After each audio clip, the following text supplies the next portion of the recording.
Is it worth going to war to prevent a nuclear weapon in Iran? No, it isn't worthwhile. And the only way you would do that is you would have to go to the Congress. We as Commander-in-Chief aren't making the decision to go to war. You know, the old-fashioned way, the Constitution, you go to the Congress and find out if our national security is threatened.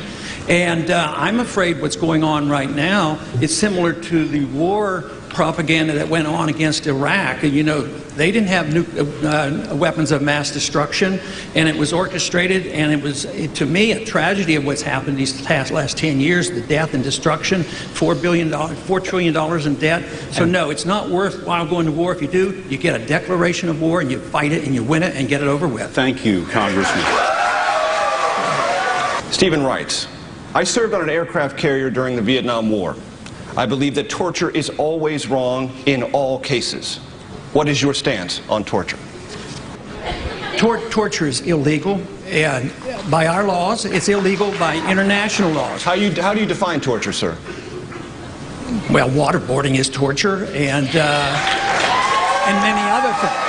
It's illegal under international law and under our law. It's also immoral, and it's also very impractical. There's no evidence that you really get reliable evidence. Why would you accept the position of torturing 100 people because you know one person might have information? And that's what you do when you accept the principle of torture. I think it's uncivilized and have no practical advantages, and is really un-American to accept on principle that we will torture people that we capture. And Major, that's time. Major, I have to weigh in on this. I have to say something. Congressman Paul, covert operations in Syria, a green light for you? I think it would be a mistake. I think the Syrians ought to deal with their country. I think But what we about should have the 3,500 dead? Well, there's been a lot of people killed throughout the world in the last century. You know, the Soviets and the Chinese killed hundreds of millions, but we didn't feel compelled morally to try to stop it. No, it's a tragedy, and it would be nice if they would accept different views. But for us to get into covert operations, then you have troops involved. Thank you, and Congressman. it's very costly. Thank you, not Congressman. a good idea. Within days of taking office, President Obama, by executive order, stopped the CIA from using classified enhanced interrogation techniques that are not waterboarding. There's a presumption that every person at Gitmo under the Obama administration should go into civilian court, not military commission. And the Obama administration recently said that any future captures in the war on terror would not go to Gitmo. Would you continue these policies? If you would change them, why? This is a mess. It's a mess because we have a bad foreign policy.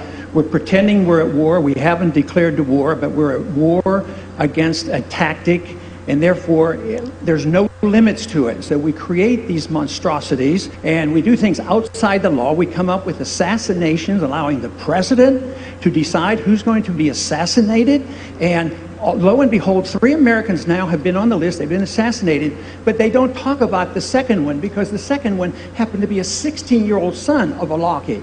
So what are we doing here to accept this idea that our president is in this lawlessness to pursue, and that we someday will be subject to those same courts? So no, you don't. You want to live within the law and obey the law, because otherwise it's going to be very bad for all of us. And this whole idea that now we can be assassinated by somebody that we don't even like to run our medical care, and giving this power to the president to be the prosecutor, the executor, the judge, and the jury, we better look at that carefully before you automatically endorse something like that. Congressman, thank you very much. I voted for the authority to go after bin Laden. I was upset because it took 10 years because we were diverted from going after him and doing the job.